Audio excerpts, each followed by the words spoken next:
blood pressure and heart health. And it is recording. So I think everybody knows me, and this is the fourth of the series of the Integrative Health Talks. So thanks for being here. There we go. So today what we're going to discuss is what factors lead to high blood pressure and why high blood pressure is dangerous, what leads to coronary artery disease and heart attacks, some of the integrative therapies that we have for treating high blood pressure and also optimizing heart health.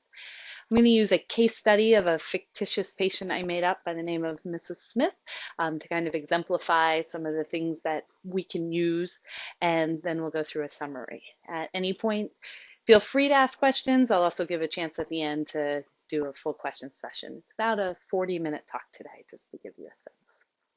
So we're going to start with Mrs. Smith. Again, just a made-up patient, but she's 58 years old, and she's an executive at a local bank with a history of high cholesterol, and she's also overweight. She was hospitalized last week with a heart attack and comes into you. You're all doctors tonight. And she says, I had a heart attack. I'm really scared. What can I do to prevent another heart attack? So let's start with risk factors. Can anybody tell me a risk factor for having a heart attack? Yep. Overweight, good. High cholesterol, awesome. No exercise. You guys are good. Stress, good. And I think we got most of them. Yep. So diabetes, high blood pressure, high cholesterol, tobacco use, physical inactivity, and obesity are some of our major risk factors. Risk factors for a heart attack, very similar to our risk factors for high blood pressure. So our environmental risk factors include inactivity, stress, obesity, tobacco, age, salt, and alcohol. Our genes are other genetic and things we can't control, such as our gender and our race, and then our genes. So we have a lot playing into high blood pressure, some of which we can control, although we can't control our age, some of which we can't. Why is high blood pressure bad? Most of you probably could tell me a number of these, but we'll start with over here, heart attacks. So we know that if the chronic high blood pressure increases your risk for a heart attack. I think of blood pressure as it's really simple. We are a good big plumbing system, and our blood vessels are the pipes and our heart's the pump. And so if you think about putting more pressure in pipes over a extended period of time, one, those pipes are going to start having issues. So you might have one of those pipes blow, having a stroke, so brain, cerebrovascular accident. You may have the brain start to swell because the pipe starts to leak a little bit. It doesn't actually blow, but you start getting some fluid kind of leaking into the brain. That's when you have hypertensive encephalopathy or brain swelling. High blood pressure actually is correlated with diabetes. So the higher our blood pressure is, the more likely we are to be at risk for diabetes. Our eye, the retina, whole myriad of blood vessels in there. Again, same system. If you have high pressure in those blood vessels, you're going to have more risk of retinopathy of the eye. We've talked about the heart, not only the myocardial infarction or a heart attack where one of the blood vessels gets clogged, but hypertensive cardiomyopathy or heart failure. This is when the pump has been working, trying to pump through this high pressure system for years, and eventually it just gets tired and wears out and doesn't pump as well. That's our cardiomyopathy. And then our kidneys. We know that high blood pressure definitely affects the kidneys, and over time we'll have decreased kidney function. So high blood pressure not only important with heart attacks, but many of our systems. So super important to control. And fortunately, we're going to have a lot of integrative ways we can go about doing this. So coming back to Mrs. Smith, when she's here in your office, she has a blood pressure of 137/88. She does not take any medications. What do you think about this blood pressure? Is this a good blood pressure or? High? Yep. Yeah. So these are our blood pressure readings. So the green is our normal. So systolic is the top number. So with Mrs. Smith, her systolic is this 137 here. And then her diastolic is the 88. So systolic normal is actually less than 120. we think of that kind of 140 over 90 being normal, but it really, our blood pressure should be less than 120 systolic and less than 80 in our diastolics. So she's not super high, but she's in that pre-hypertension category, where if she had nothing else going on, we wouldn't necessarily treat that with medications per se, but it is something where if you're in this pre-hypertension area, it's like, hey, we want to pay attention to this because over time it's probably going to start creeping up. Stage 1 high blood pressure is a systolic of 140 to 159 over 90 to 99. Stage 2 is, we're really getting up there, 160 over 100 or higher. And then a hypertensive crisis, this is when you start getting the brain swelling, pretty serious, usually an emergency room visit, and that's 180 over 110 or higher. So you talk with Mrs. Smith about her blood pressure. You say it's higher than we would want. And she says, okay, but I don't want to take a medication. And in her case, because she had a heart attack, that blood pressure is high enough to warrant medications in the conventional medical world. She says, I don't know. I'm not ready for that. So she says, what else can I do? And you say, you're in the right place. We have lots of cardiac cardiovascular medicine and integrative therapies is so well researched. As far as the integrative fields, it's probably the most researched out there. So it's fun because we have some really good studies. And these are some of the most effective ways to bring down blood pressure through lifestyle changes. We'll go into each of these in some detail. One is called the DASH diet, which is a diet, and I'll talk about it in detail, that's been shown, if you follow it, to bring down your systolic blood pressure by 8 to 14 points. So if you had 130 systolic blood pressure, this could bring you down anywhere from to 116 to 122. Weight loss, if you're overweight, only works if you're overweight, will bring down your blood pressure by 5 to 20 millimeters mercury systolic again. That's per 20 pounds weight loss. So really dramatic if you get a 20-point drop in your systolic blood pressure. Limiting salt to less than 2,200 milligrams a day will bring you down by 2 to 8 millimeters mercury. Increasing your activity will decrease the systolic blood pressure by 4 to 9 millimeters mercury, and limiting alcohol will bring it down by 2 to 4 millimeters mercury. So we've got all of these that are extremely effective. The challenge is often following them. And if anybody's taking notes, these slides will be available online. So don't feel like you've missed anything. So this is the DASH diet food pyramid, and it's really based on a plant-based diet. So when we look at this, the primary part of our diet should be vegetables and fruits. And they're recommending 8 to 10 servings per day. That's a lot of fruits and vegetables. After the fruits and vegetables, they're recommending 7 to 8 servings of grains per day. They say preferably whole. I say absolutely whole. Whole grains are absolutely what we need. And we'll talk a little bit more at the end about different types of grains and fiber in particular. Then as we go up, we start getting into some of our plant or our animal-based proteins. So dairy, 2 to 3 servings a day, seafood, 0 to 2 servings a day. And then we get up to our beans, nuts, seeds, oils. And at the very tip is our sweets. And they say only 5 a week. So this is very similar, if anybody came to the first talk I gave, which was on chronic inflammation, very similar in the bottom part of it to our anti-inflammatory diet, which has been shown to be very effective in reducing cardiovascular disease as well. As you can see in the anti-inflammatory diet, again, our base is the fruits and vegetables, and then we go into our grains. The difference is that, and I tend to subscribe more to the anti-inflammatory diet than just the DASH diet, because it's bringing our healthy fats down lower on our pyramid.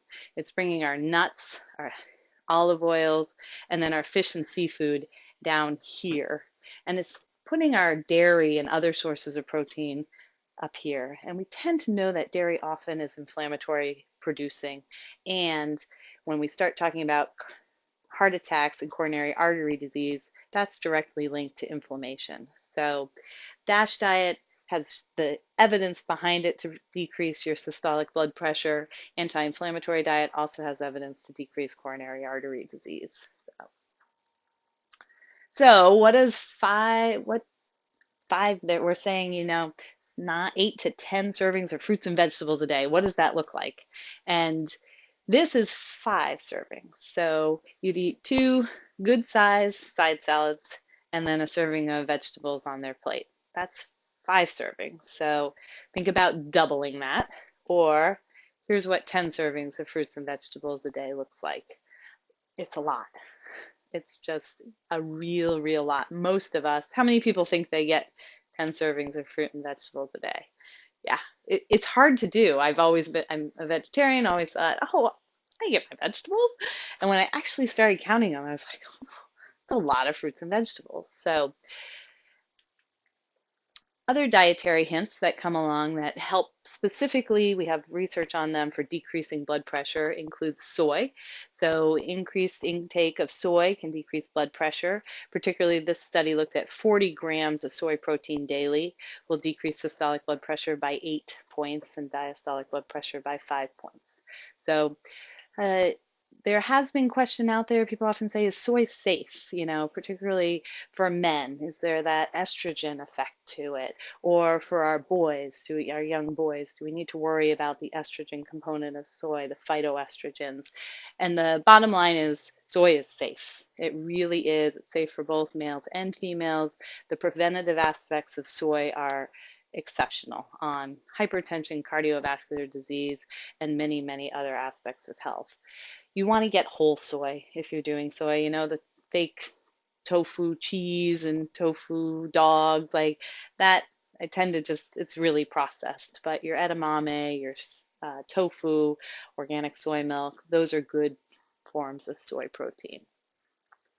So milk peptides are specifically found in fermented milk products such as kefir.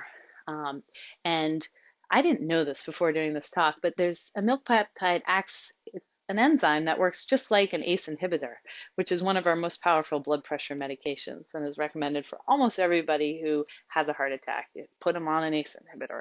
So I often recommend fermented foods in your diet for many gut properties, but this was kind of cool to find that, hey, it also will lower your blood pressure. Green tea. Green tea's been shown to be beneficial in decreasing high blood pressure. It's not a huge amount, 2 millimeters mercury, but I'm a big fan of, instead of saying, don't eat this and that, but hey, add this to your diet. I find that most of the time people are like, okay, I can add something to my diet. So green tea is a nice thing to say, all right, I'll add that in. This is my favorite slide of the whole talk because dark chocolate, we actually have some really good evidence about dark chocolate. It decreases systolic blood pressure by 4.7 points on average, or millimeters mercury. The key is it has to be dark chocolate, over 70% cocoa, and you have to consume 10 to 30 grams a day, which is like a quarter of one of the large chocolate bars. I know. So this is great, dark chocolate it is. The only challenge is you got to watch your calories. So if you're eating your dark chocolate on top of other things that you may have been consuming and you're putting on weight because of that, well, then you're not really having the effect you want. But so coming back to Mrs. Smith. At this point, Mrs. Smith inquires, all right, well, that's helpful for my blood pressure. I'll take on some of those, but what caused my heart attack? And should I stop exercising? Because is that going to make me have issues with having another heart attack? And so you say, all right, well, let's talk about what did cause your heart attack. This is just very basic of how a heart attack occurs. It's the heart. These here are the coronary arteries, the blood vessels that supply the blood flow to the heart. And what happens over time is that we often get thickening of the artery wall or a buildup of plaque. That plaque builds up, many factors that go into it, primarily inflammation, high levels of bad cholesterol, high blood pressure. Those all will increase that plaque. There's two forms of a heart attack. One is where you get angina, and angina is where the blood flow slowly starts to get reduced as that plaque builds up. You start feeling it, you say, oh, it hurts. but you're still getting some blood flow through there. That pain that you feel with angina is that there's just not enough blood flow getting to a portion of the wall of the heart. The heart's saying, I'm not getting the oxygen I need, and it hurts. Generally speaking, you can actually occlude a whole blood vessel slowly and not have a heart attack because the other blood vessels will come in and take over for it. When you have the heart muscle actually die, it's because a piece of this plaque breaks off and comes through and gets stuck because it's narrowed. And that's where suddenly there's no blood flow to a portion of the heart. That heart tissue dies, and that is the heart attack. And the severity of the heart attack depends on where the occlusion happens. If it happens up at the top, you lose all of this portion of the heart. That's where the heart attack could be lethal. If it's down here in one of the little tributaries, a small heart attack. So our goal with preventing heart attacks is to reduce this plaque buildup.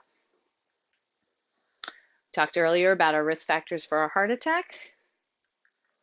And the more risk factors that you have, the higher the risk. Pretty self-explanatory, but just high blood pressure will increase your risk for a heart attack by 1.5 times. Just high cholesterol, 2.3 times, but if you have high blood pressure and high cholesterol, you have a 3.5 times greater risk for a heart attack. So you really want to control as many risk factors as you can. So going back to Mrs. Smith's question about exercise, should she exercise? Absolutely.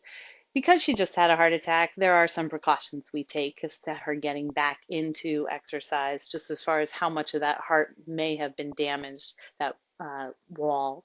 But generally speaking, the recommendation is to prevent heart attacks, to prevent those plaques from building up. You want to get at least 30 minutes of exercise most days of the week, which means like 5 to 6 or 7. And you want to be working. I like this diagram because you want to be here at number 4, where he says, this is hard. I don't really want to talk, but I can still keep going. So you can talk, here 3, this is where most of us get and say, I had a good workout. I'm breathing hard, but I can still keep talking and going on. So a recommendation for Mrs. Smith, absolutely 30 minutes a day or more and really getting puffing. So unfortunately, Mrs. Smith can't do most forms of exercise. She was actually going to go get a knee replacement, then she had the heart attack. So she's kind of in this catch-22. She says, all right, let's see, I'll try and get some swimming in. She says, I'll try and change my diet, but really, I'm worried about my job. I feel like this job at the bank, being an executive, is really playing into this. Is there anything I can do as far as the stress in my life to bring down blood pressure? And of course, if you came to my talk back in February, I spent the whole talk discussing mindfulness in medicine and the power of mindfulness for blood pressure reduction, cardiovascular risk reduction, and increasing our immune system. That talk is available online if you haven't seen it, so I won't go into detail about mindfulness, but we have a strong recommendation from the American Heart Association in 2013 saying we need to be using mindfulness as an integrative approach to treating high blood pressure. So really important to be bringing these practices in. One of the ones that's most exciting and that's been well researched with high blood pressure is using a biofeedback device, such as a RespiMat. And I'll show you, this is one such device, RespiRate. You put the band around your chest and it's measuring your heart rate, your beat-to-beat variability. Our hearts actually don't have the same exact time interval between each beat. There's a little bit of variation, and the more variation you have, up to a certain degree, shows a healthy heart. So this device will actually look at your beat-to-beat variability and tell you what it is. And then through the headphones, it will walk you through exercises, and you'll be able to see your beat-to-beat variability increase or decrease based on what they're having you do. So a device like this has been studied. After 8 weeks of treatment, it showed an average drop of 14 millimeters mercury for systolic blood pressure and 8 millimeters mercury for diastolic. So that's pretty powerful. When I'm putting patients on medications, a low dose of a hydrochlorothiazide, I'm lucky to get these kind of numbers. So pretty impressive. These aren't cheap. It runs about $299 on Amazon. So Mrs. Smith says, all right, but really, Doc, isn't there a supplement that will help? And there are. So magnesium has been shown to be helpful. Magnesium, we know, relaxes smooth muscles. Smooth muscle is what we have in our arteries, our blood vessels. And they've correlated if you have low levels of magnesium in your body, you're most likely to have high blood pressure. So in the population, if I go just look at people's magnesium levels, I can, by seeing where their level is, predict how likely they are to have high blood pressure. So the average dose of magnesium, somewhere around 500 milligrams a day. The biggest side effect is loose stools or diarrhea. So I often tell patients, titrate it to what you can handle. So if you're taking 500 milligrams a day and you're in the potty 4 times a day, then you're taking too much. As long as your kidneys are effective, then you really can't overdose on magnesium. Potassium. Potassium actually has the best effect as far as a supplement, a mineral that helps with blood pressure. So we have lots of studies showing that increasing potassium and then decreasing sodium in your diet will reduce your blood pressure. Systolic blood pressure lowered by about 8 points on average, diastolic by 4.5 points on average. So you, as far as people say, well, should I add potassium, a supplement? And that's where I say there are the salt substitutes that are made out of potassium rather than sodium. And if you have to put something on your food, I think those are a good option. As far as taking an actual potassium pill, I really recommend that you check in with me or your doctor, because if your kidneys aren't functioning well, you can get too much potassium in your system.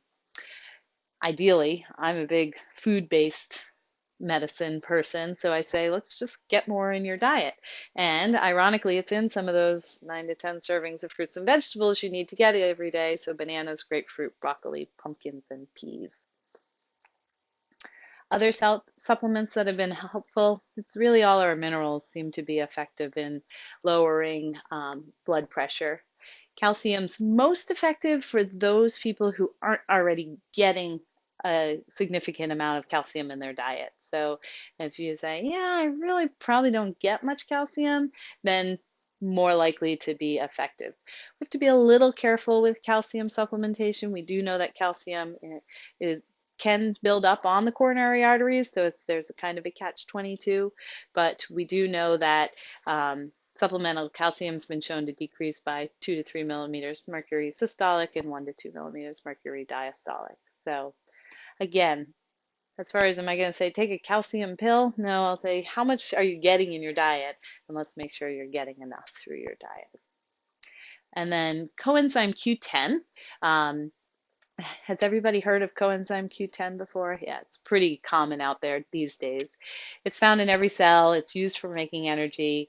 And we have they're small studies, but several studies showing a significant decrease in our blood pressure taking coenzyme Q10. 16 millimeters mercury systolic and 10 millimeters mercury diastolic. So the dose, and this is where the studies vary, but in general, if you think about 100 milligrams tablet form twice a day or 200 milligrams once a day, you'll be getting adequate amounts. You do need to take it with a meal because it's much better absorbed if there is fat available. So if you're taking coenzyme Q10, make sure you're taking it when you eat breakfast or dinner, whatever your fattiest meal is, or both. Vitamin D. This is perhaps my favorite supplement because we live in Maine and most of us don't get enough sunlight. Even if we are out in the sun all the time, most of the time our sun is just not high enough in the sky. So we know that people who have low vitamin D levels are 3 times more likely to develop high blood pressure. So again, just kind of like the magnesium. If you have low levels, you're more likely to develop it. You're also 2.5 times more likely to have a heart attack. So this is huge. Everybody in Maine should be taking, if you're an adult, 1,000 units of vitamin D, and consider getting your level checked because we all metabolize vitamin D differently. So you may take 1,000 and your level's great, it's 42. I may take 1,000 a day and my level sticks at 22. So something definitely to consider. let me just go back to that. You can take up to 4,000 units of vitamin D a day before you have to worry about levels of toxicity. Vitamin D is one of our fat soluble vitamins, meaning that we hang on to it. We don't just pee out the excess, so you can get toxic levels of it. Some people say, oh, if 1,000's good, then 10,000 a day is even better. And with vitamin C or vitamin B12, you can get away with that. You'll just pee out the excess. Vitamin D, you don't want to exceed 4,000 units a day without being monitored because you can get too high levels. Fish oil, another supplement that's been shown to be effective not only in blood pressure, but really in heart disease. We know that the omega-3 fatty acids in fish oil are so important for reducing inflammation. And it's that inflammation that leads to the plaque buildup. So we want to make sure that we're getting fish oil. It also has a modest effect decreasing blood pressure by 3.4 millimeters mercury systolic and 2 millimeters mercury diastolic. So recommended dose of fish oil is 1,000 milligrams of not of fish oil, not of what it says on the front of the jar. But you want to look on the back and look at this DHA and EPA. They're the two fatty acids, the omega-3 fatty acids that are what are effective for decreasing the inflammation. So you want to have 1,000 milligrams of those combined a day. And it really takes looking at the back, looking at how many capsules you have to take, and really then getting your best buy because you don't want to take 10 capsules. Yeah. Does fish oil have any effect on arrhythmias? Not that I know of.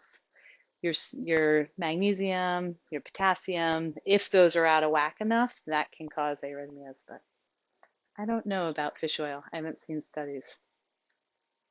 So coming back to Mrs. Smith. So she switched over to a DASH diet. She started taking vitamin D, the coenzyme Q10, and the fish oil. And she also went and purchased one of those RespiRate biofeedback devices. 3 months after doing all of this, she comes in, her blood pressure is 118 over 65. So what do you think? Yeah, this would make me do a backflip if I could. Um, is there anything else that she could be doing or should be doing? I'm just wondering, I don't even know if she's real, but She's not. okay. That would be a Did she do big. the mindfulness? The mindfulness? No, she didn't at this point. So yeah, that's a good point. So mindfulness training, doing like an MBSR course, mindfulness-based stress reduction, absolutely. Any other thoughts of what she might want to pay attention to? I'll give you a hint. Her cholesterol. So she's following the DASH diet, and that's definitely going to help with her cholesterol. But the DASH diet, there's some other things we can add on to a DASH diet or an anti-inflammatory diet. Those are the base bone or the base of a good cholesterol lowering diet. But there's something out there called the portfolio diet. And I love the portfolio diet because it's not about removing things from your diet. It's about four foods to add to your diet that have been shown to significantly reduce cholesterol. As powerful as lovastatin, a low dose of lovastatin of 20 milligrams, which is one of our powerful blood or cholesterol medications. So the four foods that need to be added through the portfolio diet. We've seen some of these before. First, plant stanols and sterols. These are parts of plants, part of the fiber aspect of plant, and we'll talk about each of these in detail. Nuts, soluble fiber, and then soy protein. So plant stanols or sterols are very hard to get at the levels you need to get them just through eating a whole foods diet. If you really want it, you say, all right, I have high cholesterol. Maybe it's genetic. You're already doing everything you can dietary wise by following a DASH diet or an anti-inflammatory diet, and your cholesterol is still off. Increasing plant stanols and sterols has been shown to be effective in bringing down that LDL, the bad cholesterol. These are uh, fortified with in many foods these days. So you can find it in orange juice, you can find it in different chews, cookies, granola bars, or there's a product by Nature Made called Cholestoff that is which is high potency plant stanols and sterols. So in Mrs. Smith's case, where she's already following the DASH diet, she's already doing these other things. If her cholesterol was still high, and she doesn't want to be on a statin, then I would say let's try some cholesterol. Nuts, second component of the portfolio diet, eating 30 grams of nuts a day in this one particular study. But as far as the amount you have to eat, there's many different studies about the portfolio diet, and they do vary. But this is one study I found that I thought was well validated.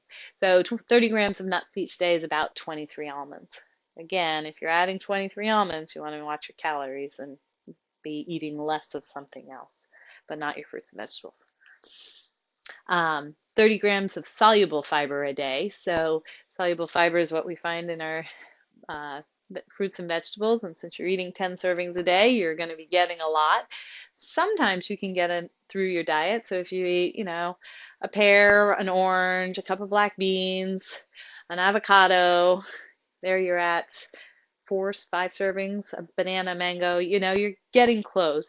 Some people will take a Metamucil or a Citracel supplement to get that soluble fiber if they're not getting it. My recommendation is if you're not anywhere close to 30 grams of soluble fiber, don't start one day just saying, woohoo, I'm going to have soluble fiber day, because you will most likely balloon up and then it all has to go somewhere. So and then soy protein is the fourth component of the portfolio diet. And this, again, I've seen varying doses of soy protein, but this particular study looked at 50 grams of soy protein a day, which is a lot. When you look at a cup of soy milk only has 7 grams, 3 ounces of tofu, 8 grams, that's a huge amount. My bottom line is if you're not getting soy in your diet, then add soy in. Use that as one of your protein sources. So Mrs. Smith went ahead. She added nuts and a plant stanol supplement to her diet. She also started to sing with a community singing group twice a week. And 12 years later, Mrs. Smith never had another heart attack. And I brought in that community singing group because there's lots of studies showing that our social interactions are so important for our heart health, and that being connected and being in either community or having supportive relationships is also hugely helpful for those who need that. Some of us were real introverts and really prefer to be on our own, but still having some sort of connection with others seems to make a difference. So let's take a minute. We've talked about a lot of stuff here tonight, and Mrs. Smith made some really major changes in her lifestyle. She dramatically changed her health status and outcomes. I want you all to take a minute and think about yourself. Of all these recommendations, are there any lifestyle changes that you could make to improve the health of your heart? I'll just give you a minute or two. If anybody feels so brave that they want to share, I'm somebody that tend to, if I share, it holds me accountable because I said I was going to do it. Um,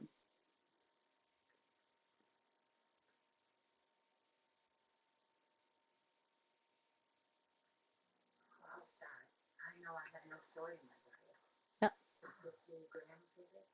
yeah, just start with soy and then.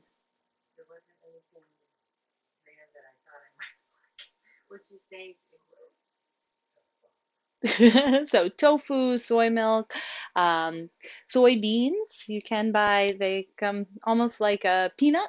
You can eat them as a nut. Um, yep, soy nut butter as a substitute for peanut butter. Yep, available everywhere because of all the peanut-free school recommendations. That's a great substitute. So good. So in conclusion, thank you for sharing.